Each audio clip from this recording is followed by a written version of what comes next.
고린도후서 강의 25번째 시간, 나를 깨끗하게 하자. 나를 깨끗하게 하자라는 제목으로 하나님 앞에서 우리가 함께 주신 말씀을 나누려고 합니다.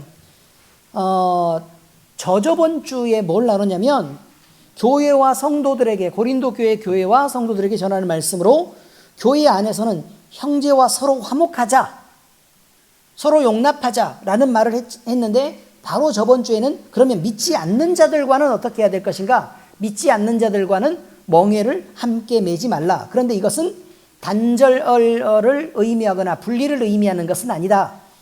구별하고 분별해서 그들에게 빠지지 않고 우리가 그리스도의 복음을 전하는 전도의 대상으로 삼아서 그렇게 가는 것이 맞다라는 말씀이었습니다. 그리고 이렇게 살아가는 성도의 삶 중에 먼저 나를 깨끗하게 해서 신앙을 돌아보기로 하자라는 부분이 바로 결론적으로 말하는 말씀입니다. 결론적으로 말하는 말씀인데 그게 지금 7장 1절 말씀이다. 이런 말이에요. 자, 하나님께 예배하는 자들이 자신을 깨끗하게 해야 되는 것은 무엇보다 중요한 것입니다. 당연하지 않습니까? 이게 나와야 되는데 죄로 잔뜩 물들었고 뭐 중간에 막 사기치고 이렇게 있다가 거짓말하고 함부로 살고 게으르고 나태하게 살다가 예배하는 자리만 나와가지고 엄청 경건하게 주여 그러면서 막 눈물을 흘리고 기도할 때 굳이 그냥 조용히 앉아서 기도할 수 있는데 막 바닥으로 엎드려져서 주여 그러면서 막 무릎 꿇고 기도하고 강대상을 붙잡고 이러는 거 썩 바람직하지 않습니다. 우리의 삶과 우리의 예배는 분리되어 있는 게 아닙니다. 그러므로 우리 자신을 깨끗하게 하는 것도 대단히 중요합니다. 그래서 제가 얘기를 했죠. 옷도 예배하러 올 때는 반드시 단정한 옷으로 입어야 한다. 그리고 깨끗하게 입혀야 한다. 기억하십니까? 네, 그렇습니다. 그래서 혹시나 예배를 하러 나와야 되는데 후줄근한 옷밖에 없고 나는 옷 살 돈이 없어요 라고 하면 말씀하시기 바랍니다. 저한테 얘기하지 말고 주님께 말씀하시기 바랍니다. 주님이 주십니다. 전 개인적으로 이 많은 성도를 챙길 만한 여유가 있지는 않습니다. 네. 자, 하나님 앞에 깨끗해야 되는 이유는 하나님이 거룩하심으로 우리 역시 거룩해야 하나님과 만날 수 있기 때문입니다. 그럼 하나님 앞에 나아가는 자가 죄로 더러워져 있으면 가면 죽습니다.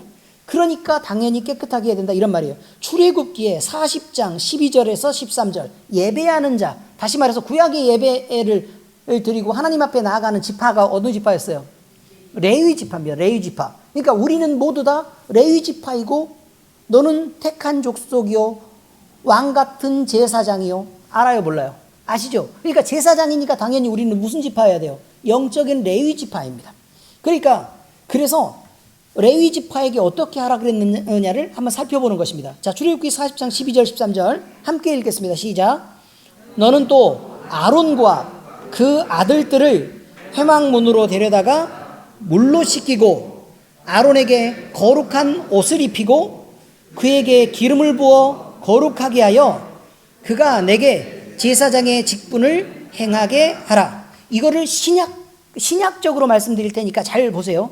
신약적으로 얘기할 테니까 물로 씻기고 나는 말은 세수도 하고 머리도 감고 양치도 하고 오란 얘기죠. 그렇지 않습니까? 그것뿐만 아니라 자신을 죄로부터 정결하게 하고 라는 뜻입니다. 자신을 죄로부터 정결하게 하고 아론에게 거룩한 옷을 입히고 그러면 그리스도로 옷 입자라는 말씀 들었어요? 안 들었어요? 들었죠? 그러니까 예수 그리스도의 사람으로 겸비하여 서서 이런 뜻이죠. 그에게 기름을 부어. 이게 무슨 말이에요?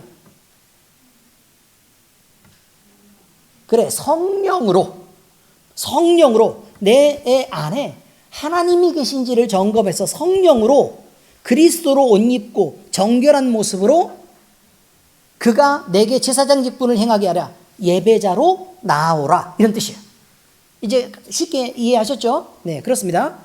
자, 그러면 이렇게 말씀하신 이유가 있을 거 아닙니까? 말씀을 나누면서 우리 자신은 그러면 어떻게 정결한지, 그리고 예수 그리스도로 옷 입었는지, 그리고 성령으로 영이신 하나님 앞에 예배하고 있는지를 분명히 확인하고 또 그것이 확인되었다면 나는 매번 예배 때마다 그것이 가정 예배가 됐든 혼자 혼자 예배를 드리는 혼자가 갖는 경건의 시간이 됐든 하나님 앞에 나가는 자, 그리고 모든 이렇게 대회로 모여서 함께 이렇게 모이는 공적 예배가 됐든 반드시 이것들을 점검해서 하나님 앞에 나아가야 되겠다라는 그 결단이 있어야 하고, 그리고 반드시 그 결단을 이뤄내는 우리 엘림교회 성도들이 되시기를 예수 그리스도의 이름으로 축원합니다.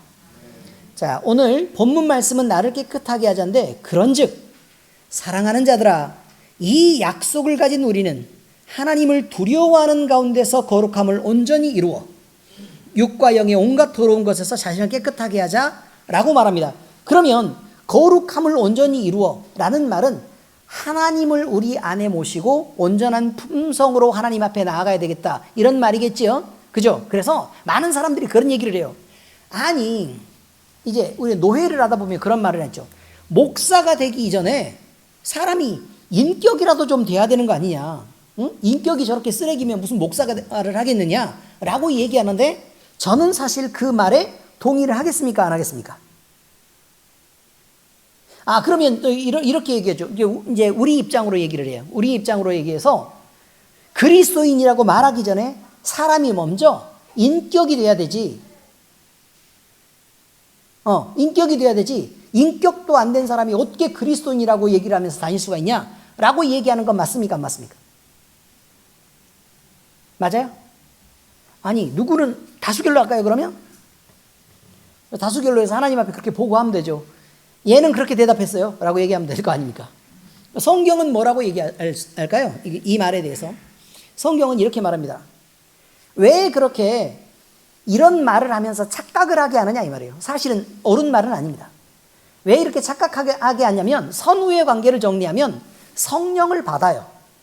그런 마음에 감동이 되고, 하나님이 나를 위해서 이렇게 사랑하셨고 이렇게 고난당하셨고 우리에게 지금도 이런 은혜를 베풀고 계시기 위해서 최선을 다하고 계시는구나 라는 걸 알고 인식하게 되면 우리가 옛사람으로 살던 거를 못 살게 된단 말입니다. 양심에 너무 찔려서, 그리고 미안하고 너무 죄송스럽고 이래서 도대체 너무 민망하죠, 그렇게 살기가. 그렇게 민망하면 그러면 자신의 행실을 돌아보고 고치게 된다는 뜻입니다. 그러니까 그리스도인이다 라고 얘기하면 온전히 하나님을 만난 사람은 내가 인격적이어서 하나님의 사역을 감당하는 게 아니라 하나님의 복음이 나를 감동해서 그리스도의 인격을 수용할 수밖에 없고, 또 그와 합하여 함께 연합한 자가 되면 그리스도인이라고 말할 만한 인격적인 소양을 갖추게 되고, 목사라고 말할 만한 인격적인 고급한 품성을 갖게 된다, 이런 말입니다. 의미는 이해하시겠죠? 그래서 선우가 바뀌면 사람이 좋은 사람이어야 그리스도인이고 목사하는 것이 아니라 어떤 사람이라도 복음에 감동된 사람이 인격의 변화를 받게 되고, 그래서 그 사람이 그리스도인으로 또는 사역자로 살게 된다라는 의미를 얘기하는 것입니다. 괜찮죠? 네, 그렇습니다. 그러니 우리는 우리가 괜찮은 사람이어서 구원을 받는 게 아니라면 그러면 이제 우리가 희망이 있는 거예요. 이해가 잘 되시죠? 만약에 그 전자 쪽이었었으면 큰일 날 뻔했습니다. 약간 내가 이 정도도 안 되는데 무슨, 이 정도 자격도 안 되는데 무슨 그리스도인으로 살고 내가 집사로 살고 무슨 장로나 권사로 살겠냐라고 물으실 수 있을 텐데, 그런데 후자 쪽이라면 그렇지, 내가 하나님의 복음만 발견하면, 하나님께 이끌리게만 하면 난 절대로 옛사람으로 이렇게 살지는 않겠구나라는 소망이 생기는 것입니다. 그 소망을 붙잡고 사는 게 그리스도인입니다.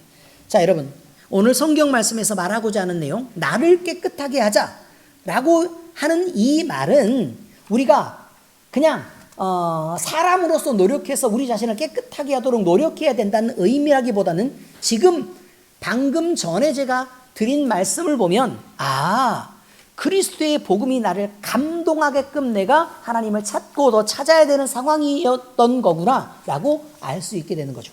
자, 이제 첫 번째 내용입니다. 거룩함은 어떻게 이루어지는 건가? 하나님을 두려워하는 가운데 이루어지는 열매라고 말합니다. 그 두려워하는 가운데 동그라미 해주세요. 두려워하는 가운데 출애굽을 하기 전에요. 미디안 광야에서요. 장인 이드로의 양을 치던 모세가 있었습니다. 그는 80세에 호렙산 떨기나무 가운데서 불꽃으로 나타나신 하나님을 만납니다. 아니 나무는 안 타고 불만 막 이렇게 타고 있는 것을 모세가 봤습니다. 하나님이심을 그는 처음에는 의심을 품고 도대체 저 일이 뭔가 라고 궁금해서 떨기나무를 이렇게 자세히 계속 보는데 아니 안 타요. 안 타. 그리고 불꽃만 이렇게 있는 거예요. 그래서 가까이 가서 이제 내려오는 사람이 있는 거죠. 그래서 보니까 그것을 확인해서 하나님인 것을 확인하는 그 순간 모세는 그 감정에서 어떤 변화를 땅 하고 충격적인 변화를 느끼게 되는데 그게 하나님의 거룩함을 만난 순간의 두려움입니다. 이게 굉장히 중요한 거예요. 거룩함을 만나는 순간의 두려움. 그러니까 우리가 그냥 상상하면 사랑의 하나님 그래가지고 막 편하게 막 이렇게 안기고 막 치대고 이럴 수 있을 것처럼 보이지만 막상 하나님의 낯을 보는 순간 우리는 그렇게 안 되고 옴짝달싹하지 못하는 두려움을 느낀단 말이에요. 출애굽기 3장 1절에서 6절에 그렇게 말합니다. 제가 읽어드릴게요. 모세가 그의 장인 미디안 제사장 이드로의 양떼를 치더니 그 떼를 광야 서쪽으로 인도하여 하나님의 산 호렙에 이르매 여호와의 사자가 떨기나무 가운데로부터 나오는 불꽃 안에서 그에게 나타나시니라. 그가 보니 떨기나무에 불이 붙었으나 그 떨기나무가 사라지지 아니하는지라. 이에 모세가 이르되 내가 돌이켜 가서 이 큰 광경을 보리라. 떨기나무가 어찌하여 타지 아니하는고 하니 그때 여호와께서 그가 보려고 돌이켜 오는 것을 보신지라.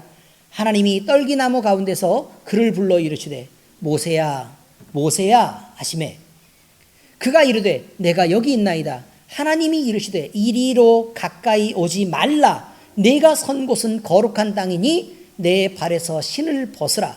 또 이르시되 나는 내 조상의 하나님이니 아브라함의 하나님 이삭의 하나님 야곱의 하나님이니라. 모세가 하나님 배웠기를 두려워하여 얼굴을 가리매. 이렇게 되어 있습니다. 어때요? 두려움 생겼죠? 네, 그렇습니다. 자, 그런데 하나님은 가까이 오라 그랬어요? 가까이 오지 말라 그랬어요? 가까이 오지 말라 그랬죠? 그죠? 가까이 오지 말라 그랬죠? 그러면 이것은 은혜일까요? 아니면 불리일까요? 은혜입니다. 왜 은혜죠? 가면 죽어요. 가면 죽어요. 그러니까 모세를 살려놓고 보자. 이것이 먼저입니다. 그런데 모세에게 뭘 요구하죠? 내 발에서 신을 벗어라 라고 얘기하죠. 왜요? 그곳은 네가 선 땅은 거룩한 땅이니까 이 말입니다. 자, 그래서 내가 선 곳은 거룩한 땅이니 내 발에서 신을 벗으라 라고 말씀하셨습니다. 이것은 더러움을 벗고 하나님 앞에 서라 라는 말이 됩니다. 자, 그 다음 여리고성을 치기 전에요, 여리고를 향해 여리고 그 평지에서부터 이스라엘 진영을 이끌고 여호수아가 앞으로 여리고성을 치려고 전진을 하고 있습니다. 그래서 이제 모든 준비를 다 끝내고 여리고성을 치려고 올라가려고 하는데 갑자기 앞에 누가 나타납니다. 사람이 한 명이 나타나죠. 그래서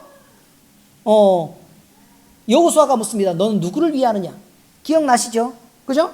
자, 그러니까 나는 여호와의 군대 장관으로 왔다라고 얘기를 하고, 그래서 거기에서 그 군대 장관으로 온 하나님이, 그럼 여기서는 그 사람의 몸을 입고 왔으니까 이건 누구라고 봐야 된다고요? 예수 그리스도, 우리 주님이 뭐라고 말씀하시냐면 네가 선 곳은 거룩하니 내 발에서 신을 벗어라 라는 똑같은 의미의 말을 합니다. 물론 순서는 앞뒤가 좀 다르긴 합니다. 이 명령을 받은 여호수아도 말씀을 따라 그대로 행합니다. 보시겠습니다. 5장 15절에 여호와의 군대 대장이 여호수아에게 이르되 내 발에서 신을 벗으라. 내가 선 곳은 거룩하니라 하니 여호수아가 그대로 행하니라. 어떻습니까? 같은 거죠? 자, 여기 보는 바와 같이 거룩함은 하나님만이 가지는 고유한 성품입니다. 그러니까 하나님 외에는 그 어느 누구도 거룩함이란 단어를 쓸 수가 없습니다. 그러니까 독립적으로, 하나님과 분리된 상태에서 독립적으로 거룩함이란 말을 쓸 수가 없다 이 말이야. 요즘에 TV에서 자꾸 나왔을 때 엄청 맛있는 음식을 딱 먹고 나서 짠, 거룩하다 이런 표현을 쓰는데 그럼 돼요 안 돼요? 큰일 날 일입니다. 이거는 하나님의 이름을 더럽히는 일입니다. 그래서 계속해서 막 이렇게 막 경건하다 막 이런 말을 쓰고 거룩하다 이런 말 쓰죠. 그런 말 쓰면 안 됩니다. 하나님이 제일 좋고 하나님이 가장 높은 위치에 고급함을 갖고 있고 최고의 선이고 그렇기 때문에 그 단어를 함부로 갖다 쓰는데 이건 어디에서 나왔겠습니까? 잘못된 그리스도인들이 작가를 하다 보니까 이렇게 쓰는 것입니다. 큰일 날 일입니다. 자, 하나님이 거룩하심으로 그러면 하나님이 거룩하시니까 하나님이 선 땅은 어때요? 거룩하게 되겠죠. 그죠? 그 다음에 하나님을 예배하는 모든 성물도 하나님 앞에 드려지니까 거룩해야 됩니다. 하나님께 나아가는 모든 자들도 그러므로 거룩해야 된다. 그런 말입니다. 그런데 하나님의 거룩하심은 너무나 당연한 일이지만 그러면 나아가는 자인 우리는 그러면 어떻게 거룩함에 이를 수 있을 것인가? 라는 것이 문제가 됩니다. 그죠? 궁금하죠? 자, 그러면 이제 대답을 드립니다. 그 방법은 너무나도 쉽고 간단합니다. 성도가 거룩함에 이르려면 하나님이 계시면 됩니다. 왜? 하나님이 계시는 곳이 거룩하고 하나님이 계시는 성전이 거룩하기 때문에 당연히 우리 안에 하나님만 계시면 무조건 거룩합니다. 다른 방법은 있을 수 있습니까? 아니죠. 하나님과 분리된 거룩함은 있을 수 없기 때문에 그렇습니다. 다시 말하지만 거룩함은 하나님만 가지시는 고유한 성품이기 때문에 그렇고 그래서 온전한 거룩함은 하나님으로 가득 채워지면 온전한 거룩함이다 라고 말합니다. 그래서 완전히 구별된 성령 충만에 이르러야 완전한 거룩함이 됩니다. 그래서 그것을 완전히 이룬 상태를 성화, 거룩하게 되었다 라고 말합니다. 이제 이해가 잘 되셨죠? 하나님은 선민인 이스라엘 족속에게요 모세를 통해서 10계명을 주었습니다. 그리고 그 계명에 주신 목적이 분명히 그 목적이 이것이다 라고 밝히는데 그것은 바로 뭐냐면 여호와 하나님을 경외하며 사랑하게 하는 것이다 이렇게 표현합니다. 자 보세요. 신명기 6장 1절에서 9절입니다. 제가 기니까 그냥 제가 읽겠습니다. 이는 곧 너희의 하나님 여호와께서 너희에게 가르치시라고 명령하신 명령과 규례와 법도라. 너희가 건너가서 차지할 땅에서 행할 것이니 곧 너와 내 아들과 내 손자들이 평생에 내 하나님 여호와를 경외하며 내가 너희에게 명한 그 모든 규례와 명령을 지키게 하기 위한 것이며 또 내 나를 장구하게 하기 위한 것이라. 이스라엘아 듣고 삼가 그것을 행하라. 그리하면 내가 복을 받고 내 조상들의 하나님 여호와께서 내게 허락하심 같이 젖과 꿀이 흐르는 땅에서 내가 크게 번성하리라. 이스라엘아 들으라. 우리 하나님 여호와는 오직 유일한 여호와시니 너는 마음을 다하고 뜻을 다하고 힘을 다하여 내 하나님 여호와를 사랑하라. 오늘 내가 내게 명하는 이 말씀을 너는 마음에 새기고 내 자녀에게 부지런히 가르치며 집에 앉았을 때든지 길을 갈 때든지 누워있을 때든지 일어날 때든지 이 말씀을 강론할 것이며 너는 또 그것을 내 손목에 매어 기호를 삼으며 내 미간에 붙여 표로 삼고 또 내 집 문설주와 바깥 문에 기록할지니라 라고 얘기합니다. 자 그러면 분명히 하나님께서 규례를 주신 이유 10계명을 주신 그 이유에 대해서 세 가지로 정리해서 얘기합니다. 자 그러면 어떻게 하라고요? 여호와 하나님을 경외하게 하기 위한 것이다 라고 얘기하고 명령을 지키게 하기 위한 것이다 라고 말하고 또 너에게 유리하게 하기 위한 것이다 라고 말해요. 내 나를 장구하게 하기 위한 것이다. 이 세 가지를 얘기를 하고 있는데 그러면 보세요. 그것이 우리에게 유익하기 때문에 너는 너만 지킬 게 아니라 네 아들들에게도 손자에게도 대대로 지켜서 행하게 하라 라고 말하는 것을 얘기하고 있는 것입니다. 결국은 10계명을 주신 이유는 아주 간단하게 이기적으로 설명하면 우리에게 유리하게 하기 위해서 라는 것입니다. 자 다시 말하면 성령 하나님이 오셔서 우리로 거룩하신 하나님을 가르쳐 알게 하고자 하신 것이고 어미하신 하나님을 알게 된 우리는 호렙산에서 모세가 그랬던 것처럼 또 여리고 평지의 여호수아가 그랬던 것처럼 하나님을 향한 두려움과 놀라움, 웅장한 공포감, 즉 경외함으로 하나님을 향하여 엎드리게 되어야 된다라는 말입니다. 그러므로 거룩함은 하나님을 두려워하는 가운데, 즉 경외심을 갖는 가운데 이루어지는 열매라라고 얘기할 수 있다는 것입니다. 자, 그런데 이것이 우리의 뜻이 아니라는 걸 우리는 알게 됩니다. 요한복음 14장 26절 보니까 보혜사 곧 아버지께서 내 이름으로 보내실 성령, 그가 너희에게 모든 것을 가르치고 내가 너희에게 말한 모든 것을 생각나게 하시리라. 그럼 성령이 우리에게 오셔서 성령 하나님이 가르치기도 하시고 또 생각나게도 하신다 이 말이에요. 그래서 요즘 들어가지고 나이가 들면서 점점 머리가 점점 기억력을 잃어가고 좀 안 좋아요 라고 얘기하시는 분들이 저를 포함해서 여러분 계십니다. 우리 김종철 장로님은 성경을 엄청 열심히 읽는 이유가 읽어도 잊어버리고 또 읽어도 잊어버리고 또 읽어도 잊어버려서 작년 1년에 12번 읽었죠.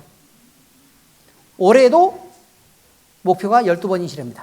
그럼 지금 한 3번쯤은 읽으셨을 거예요. 그죠, 장로님? 대충 이해는 하시죠? 자, 그런데 우리가 걱정할 게 없습니다. 읽다 보면 잊을 수 있습니다. 그런데 하나님의 말씀은 정말 신기한 게 어느 상황이 딱 되잖아요. 어느 상황이 되면 하나님의 말씀이 나에게 필요한 말씀을 떠오릅니다. 예, 그러니까 있는 것 같아도 떠오릅니다. 그래서 그걸 떠오르게 하시는 분은 누구라고요? 보혜사 성령 하나님이 자기 자신을 우리에게 가르치시고 그 말씀을 생각나게 하시기 때문에 그렇습니다. 그러니 웬만하면 나이가 들었다고 실망하지 마시고 또 나이가 들었으니까 이젠 읽어도 잊어버려요 라고들 말씀하지 마시고 성경을 열심히 읽으시기를 주의 이름으로 축원합니다. 자, 두 번째, 온전한 거룩함은요, 육신뿐만 아니라 영혼까지 깨끗함에 이르는 것입니다. 하나님은 우리에게 하나님이 거룩하심으로 우리에게도 거룩하라고 명령하셨습니다. 레위기 11장 45절에 보니까 나는 너희의 하나님이 되려고 너희를 애굽 땅에서 인도하여 낸 여호와라. 내가 거룩하니 너희도 거룩할지어다. 이렇게 말하죠. 그렇죠? 자, 그러니까 결국 출애굽을 시킨 여호와 하나님, 여호와의 뜻이 뭐예요? 스스로 계신 자. 그럼 이름이 있어요, 없어요?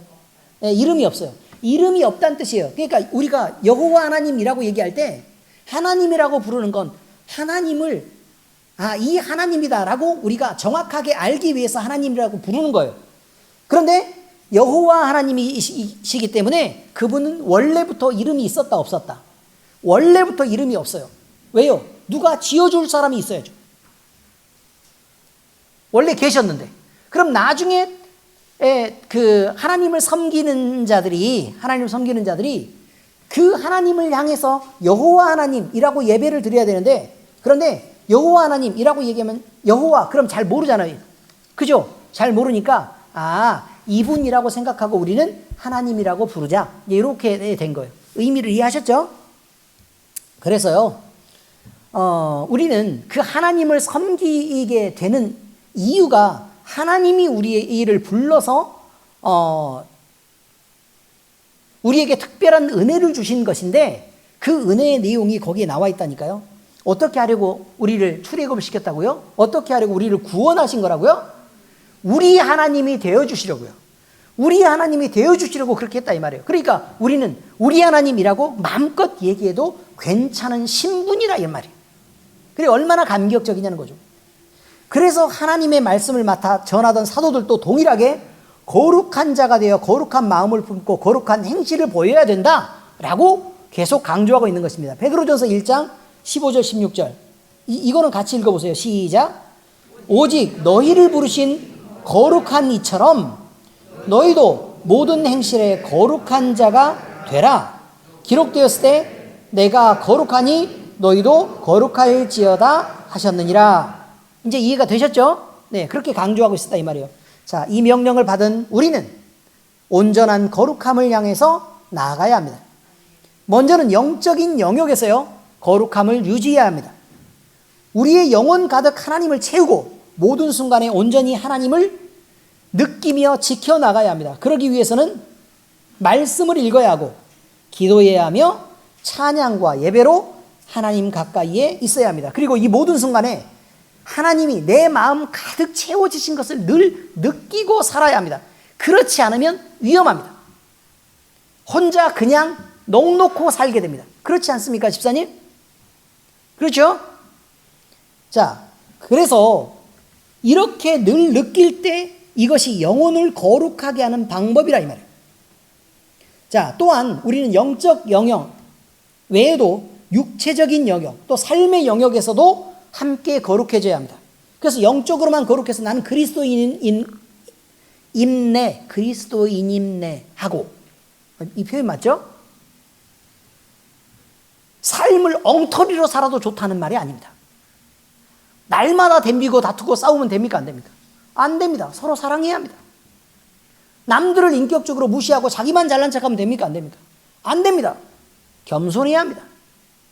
자기 주장만 내세우고 남의 말을 무시하면 됩니까? 안 됩니까? 안 됩니다. 그리스도인은 그렇게 사는 게 아니라 이 말이에요. 몸과 마음은 분리돼서 존재하는 게 아닙니다, 여러분. 그래서 우리가 영혼이 하나님의 것이라면 우리의 육신 역시 하나님이 드러나야 합니다. 그래서 몸이 죄에 빠져 있는 상태에서 마음만 구분해서 아무리 바로 서려고 노력한다고 해도 그렇게 해서 바로 세워지는 것이 아니라는 말입니다. 몸이 죄에 발을 담그면 영혼도 점점 죄가 물들어가서 결국 그 영혼도 함께 상처를 입고 죄에 빠져서 나빠집니다. 영적으로 나태하여 방탕하고 게으르면 아무리 운동을 해도 몸도 함께 무너져가며 영육 모두 건강을 잃고 맙니다. 그러므로 우리는 우리의 행실을 그리스도에게 속한 자로서 깨끗하게 하여 거룩함을 늘 유지할 수 있도록 노력해야 됩니다. 그래서 그 영역은 두 가지입니다. 영혼의 영역, 그 다음에 세상에 속한 육체의 영역, 모두 다 함께 거룩해져야 됩니다. 자, 마지막 세 번째입니다. 우리는 하나님으로부터 거룩함에 이르도록 약속받았습니다. 거룩함은 우리의 필요이기도 하지만 그 길은 우리가 반드시 가야 될 의무이기도 하고 숙명이기도 합니다. 왜냐하면 하나님은 우리를 거룩하게 하시려는 목적을 갖고 우리를 부르신 것이기 때문에 그렇습니다. 우리의 거룩함이 하나님이 우리 안에 계시고 성령으로 충만할 때 이루어지는 것이라면, 다시 말해서 하나님이 가득 차야 그 거룩함이 가득하게 되는 것이라면 우리 예수님이 오신 목적도 임마누엘이니까 그 이름을 예수라 하라 라고 얘기하고 임마누엘이라 하리라 라고 말하죠. 그 뜻을 보면 뭐라고 얘기한다고요? 하나님이 우리와 함께 계신다라는 뜻이라 그랬어요. 그죠? 그러니까 그것이 목적이라면 예수님이 우리 안에 오시고 성령이 우리 안에 가득 채워서 우리 안에 함께 계시는 게 목적이라면 그것 자체가 거룩함이라는 뜻이에요. 마태복음 1장 21절에서 23절에 그렇게 말합니다. 성탄절은 아니지만 그 내용이 이렇습니다. 아들을 낳으리니 이름을 예수라 하라. 이는 그가 자기 백성을 그들의 죄에서 구원할 자이심이라 아니라 이 모든 일이 된 것은 주께서 선지자로 하신 말씀을 이루려 함이니 이르시되 보라 처녀가 잉태하여 아들을 낳을 것이요 그의 이름은 임마누엘이라 하리라 하셨으니 이를 번역한즉 하나님이 우리와 함께 계시다 함이라. 맞죠? 자, 이런 약속은요 이미 구약에서 있었던 약속 아닙니까? 그 한 예로 솔로몬에게 나타나신 하나님의 말씀에서도 또 나타납니다. 이게 성전을 지은 솔로몬 얘기하죠. 솔로몬 성전. 열왕기상 9장 13절. 솔로몬이 여호와의 성전과 왕궁 건축하기를 마치며 자기가 이루기를 원하던 모든 것을 마친 때에 여호와께서 전에 기브온에서 나타나신 것 같이 다시 솔로몬에게 나타나사 여호와께서 그에게 이르시되 내 기도와 네가 내 앞에서 간구한 바를 내가 들었은즉 나는 네가 건축한 이 성전을 거룩하게 구별하여 내 이름을 영원히 그곳에 두며 내 눈길과 내 마음이 항상 거기에 있으리니 라고 얘기합니다. 하나님이 성전을 허락하신 이유가 뭐라고요? 내가 너희들 안에 있고 싶다예요. 내가 너희들 안에 있고 싶다. 자, 성전을 주신 것이 하나님이 그들 안에 계시겠다는 구체적인 허락을 말하는 것이라면, 그리고 그 성전에 대하여 하나님은 내 이름을 영원히 그곳에 두며 내 눈길과 내 마음이 항상 거기에 있을 것이다. 다시 말해서 거기에 주목하고 온통 관심을 거기에 쏟겠다라고 하신 말씀이 사실이라면, 그리고 우리의 마음이 또 우리의 몸이 회복된 성전이라면 우리 안에 계신 하나님도 내 이름을 영원히 너의 마음의 성전에 두며 나의 눈길과 나의 마음이 항상 네 마음에 있을 것이다. 다시 말해서 여러분 마음에 있을 것이다 라고 말씀하고 계시는 것입니다. 그 약속이 임마누엘의 약속에서 성취되는 것입니다. 자, 그래서 이제 우리는 하나님과 구분된 거룩함이란 존재할 수가 없구나. 우리의 마음이 하나님이 계신 성전이라면 그럼 우리는 하나님을 이 안에서 받아들이고 또 느끼고 또 함께 살아가는 것을 늘 생각하고 주목하고 그래야 된다는 얘기를 말하고 있는 것입니다. 자, 이제 말씀을 적용하겠습니다. 자, 내용이 이렇습니다. 그러니 거룩함을 이루기 위해 우리는 하나님과 온전히 하나 되어야 합니다. 거룩함은 하나님과 분리되어 생각할 수 없습니다. 그러므로 우리는 하나님과 온전히 하나여야 합니다. 성령을 받아야만 하고 반드시 성령으로 충만해져야 합니다. 성령 충만은 우리가 이렇게 딱 볼 때요, 저분은 성령 충만하네 라고 하는 느끼는 사람이 있어요, 없어요? 없어요? 그럼 안타까운데요. 그러니까 그런 분이 있지요. 그러면 그걸 보고 어떤 사람은 진짜 성령 충만하게 살아가는구나 라고 느끼고, 근데 나도 저러고 싶다 라고 얘기하는 게 하나님의 뜻이 아니란 말입니다. 그게 하나님의 뜻이 아니에요. 정확하게 알아야 돼요. 우리가 지금 비정상적인 자리에 선 거예요. 정상은 뭐냐면 누구나 성령을 받으라라고 명령했기 때문에 받아야만 하고, 성령 충만하라라고 얘기했기 때문에 성령 충만한 상태가 유지돼야 돼요. 그리고 하나님께 기도하면 고기를 달라는데 뱀을 줄 리가 어디 있으며 떡을 달라는데 돈을 줄 리가 어딨냐. 그러니 아버지께서 좋은 것으로 너희에게 주시지 않겠느냐, 곧 성령을 주시지 않겠느냐 라고 너무 당연하게 얘기하고 있어요. 근데 그것을 우리가 받아내지 못하는 게 어떻게 정상이라고 얘기하겠습니까?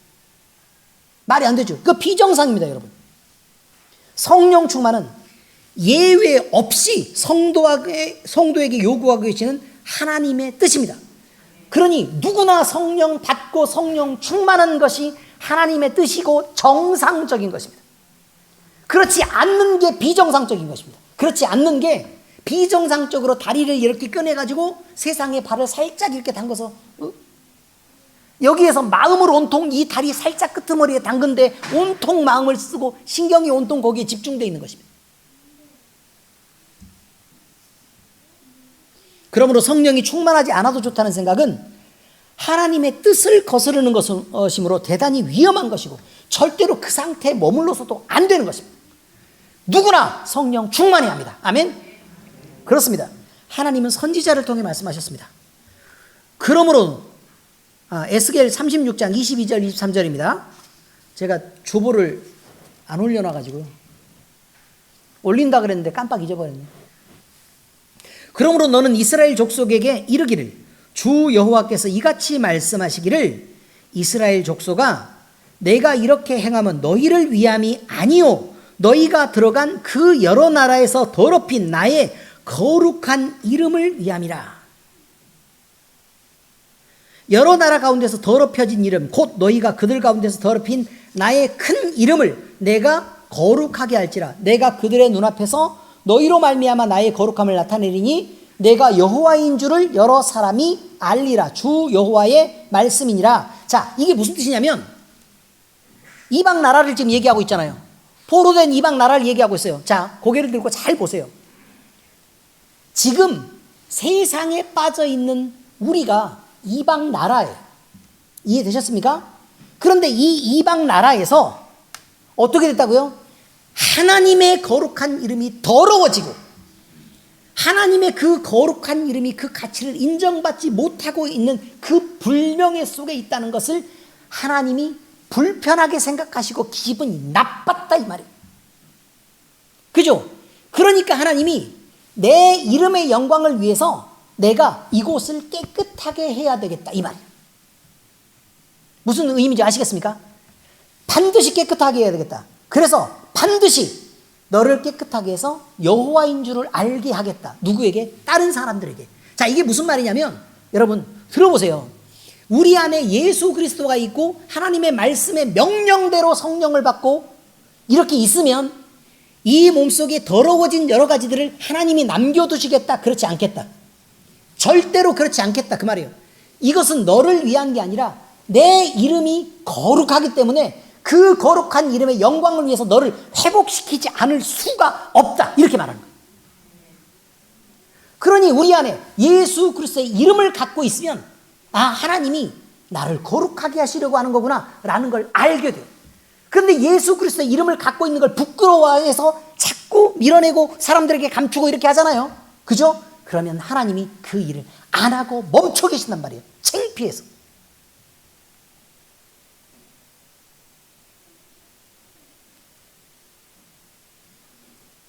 하나님의 이름이 거룩함으로 그 이름이 거룩해야 하기 때문에 그 거룩함이 나타나야만 한다는 것입니다. 그래서 우리를 반드시 회복시킬 수밖에 없다는 당위적인 얘기를 하시는 것입니다. 내가 너를 위해서 거룩하겠다, 하게 하겠다라고 얘기하면 왠지 그럴 수도 있고 그렇지 않을 수도 있잖아요. 그죠? 물론 하나님이 하시니까 반드시 그러긴 하겠지만 내 이름이 근거라면, 내가 그것의 근거라면 그것은 왠지 믿음지 않다 이 말이에요. 그런데 하나님의 이름이 여기에 있으니까, 하나님은 거룩하니까 내가 그 거룩함을 내가 반드시 이루어야 되겠다라고 얘기하면 너무 당연한 일인 거예요. 구원도 마찬가지예요. 구원도 내가 너의 행위나 또는 네가 갖고 있는 뭐 여러 가지 품성이나 이런 것들로 인해서 내가 그 가치를 인정하고 너를 구원해 주겠다라고 우리에게 그 구원의 근거를 삼았다면 우리는 구원받을 사람이 있다 없다? 아무도 없다고 얘기해요. 왜냐면 우리는 겉으로 괜찮은 것처럼 보이지만 우리 자신이 사실 알잖아요. 우리가 어떤 사람인지. 그런데 그 구원의 근거를 뭐로 삼았어요? 예수의 이름을 그리스도로 믿으면, 이거예요. 예수라는 이름을 그리스도로 믿으면 그러면 구원해 주겠다. 이게 무슨 말이냐면 구원의 근거가 사람이 아니라 뭐라고요? 예수 그리스도의 이름인 거예요. 예수 그리스도의 이름. 그러니 그 이름이 가지는 그 무게와 그 진실함과 그 거룩함을 통해서 우리가 생각을 할 때 우리는 망할 수가 없다는 것입니다. 왜냐하면 하나님이 예수 그리스도의 이름으로 거짓말하겠습니까? 그게 아니기 때문에 그 구원을 실패할 수 없다고 얘기하는 게 바로 이것입니다. 그러니 우리가 간단하게 생각하면 우리가 뭐 엄청 착한 일을 하고 그냥 괜찮은 사람이어서 구원을 얻는다 그러면 우리가 세상 사람으로서는 납득하겠지만 하나님이 보실 때는 그거 아무것도 아닌 거라 이 말이에요. 적어도 예수 그리스도 이름 정도는 돼야 완벽하지 않냐? 이런 얘기입니다. 우리의 거룩함도 마찬가지입니다. 우리의 변화도 마찬가지입니다. 우리의 성도답게 바뀌어가는 성화의 과정도 마찬가지입니다. 그것이 누구 때문이라고요? 우리 안에 성령을 주시고 성령의 그 거룩함 때문에, 하나님의 이름의 그 거룩함 때문에 우리를 깨끗하게 해야만 하겠다라고 얘기를 하면, 하나님이 계시기 때문에 여기를 깨끗하게 청소를 하고 깨끗하게 해야겠다라고 하면 그것은 완벽한 일입니다. 너희 스스로 노력해서 이것을 이뤄라 라고 얘기하는 것은 너무 불안정한 일입니다. 하나님이 계신 곳은 반드시 거룩해야만 하기 때문에 그렇습니다. 출애굽기 29장 43절, 내가 거기서 이스라엘 자손을 만나리니 내 영광으로 말미암아 회막이 거룩하게 될지라. 하나님이 계시는 곳이 흠이 있으면 됩니까? 안 됩니까? 안 됩니다. 그러므로 성도는 성령 충만하여 하나님과 온전히 하나가 돼버리면 그럼 그때부터는 거룩함에 대해서 걱정하지 않아도 괜찮습니다.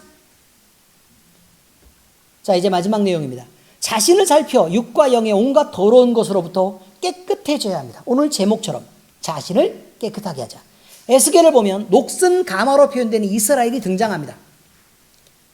온통 녹이 쓸어 있고 그 다음에 잡다한 찌꺼기가 묻어 있습니다. 하나님께서는 이 녹슨 가마솥을 숯불에 달궈서 더러운 것은 태워버리고 녹을 제거하라고 말씀하십니다. 에스겔 24장 11절에 보니까 가마가 빈 후에는 숯불 위에 놓아 뜨겁게 하며 빨갛게 달구라 이 말이죠. 그 가마에 놋을 달궈서 그 속에 더러운 것을 녹게 하며 녹이 소멸되게 하라. 이해되셨습니까? 이것은 이스라엘이 하나님을 외면하고 걸어왔던 그 악한 길과 더러운 행위를 모두 불러 태워서 소멸해버리고 성도의 정체성인 순결함, 거룩함을 회복하라는 말입니다. 다른 것이 끼어있지 않도록. 에스겔 20장 44절 그렇게 말합니다. 이스라엘 족속아, 내가 너희의 악한 길과 더러운 행위대로 하지 아니하고 내 이름을 위하여 행한 후에야 내가 여호와인 줄 너희가 아니라. 주 여호와의 말씀이니라. 어떻습니까? 그 이름은 우리 안에 반드시 있어야 우리에게 희망이 있는 것입니다. 하나님은 이 명령을 통해서 하나님을 알리고자 하셨습니다. 하나님의 완벽한 거룩함에 대해서. 우리는 거룩한 성도입니다. 그러므로 마땅히 하나님을 모시고 살아야 하며 그 이름이 우리 안에 반드시 있어야 합니다. 그래서 자신을 살피어 육과 영의 온갖 더러운 것으로부터 자신을 정결하게 만들어야 합니다. 정확하게 얘기하면 자신을 그렇게 만들어야 합니다 라는 말 뜻이 잘못 전달될 수 있는데, 하나님이 우리를 정결하게 해 가실 때 우리는 어떤 식으로든 반응해야 합니다. 수용하고. 그렇죠? 이 거룩함을 이루시기 위해 우리를 부르셨고 지금도 연약한 우리를 돕고 계신다는 사실을 우리는 절대로 잊지 말아야 할 것입니다. 주의 성령 충만으로 하나님의 뜻을 이뤄나가는데 방해되지 않는 우리가 될 수 있기를 예수 그리스도의 이름으로 축복합니다. 기도하겠습니다. 하나님 아버지 감사합니다. 세상적인 우리는 온갖 더러움과 악과 악한 영의 세력에게 발을 담그고 또 하나님을 섬긴다고 하면서 양다리를 걸치고 있는 모양을 갖습니다. 그러나 아버지 하나님, 주의 이름이 우리 안에 있어서 그 이름의 거룩함 때문에 하나님이 우리에게 성령 주시고 또 성령 충만하게 하시고 그 거룩함을 인하여 우리를 온전히 깨끗하게 하시겠다고 말씀하셨습니다. 그래서 우리의 하나님이 되어주시고 우리는 하나님의 백성으로 살아갈 수 있도록 하나님이 우리를 허용하셨습니다. 아버지 하나님, 이 그 큰 은혜에 감사를 드리며 우리가 하나님을 품을 수 있어서 또 하나님이 우리 하나님이어서 너무 좋고 행복합니다. 주여, 영원히 우리와 우리의 자손들에게 우리의 하나님이 되어주시옵소서. 그래서 우리를 통해 하나님의 마음껏 찬양과 예배를 받으시고 또 우리 주님의 이름이 그 거룩함 위에 거룩함이 되도록 높임을 받으시옵소서. 살아계신 우리 주 예수 그리스도의 이름으로 감사하며 기도합니다. 아멘.